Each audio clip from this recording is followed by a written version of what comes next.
হ্যাঁ আমি তো ওটাই অবাক, গুড়িয়া গেলে কি সুন্দর নাচছে।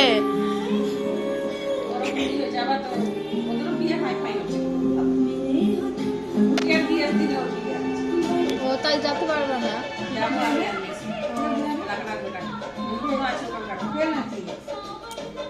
নাচি না, নাচেছে ওটা।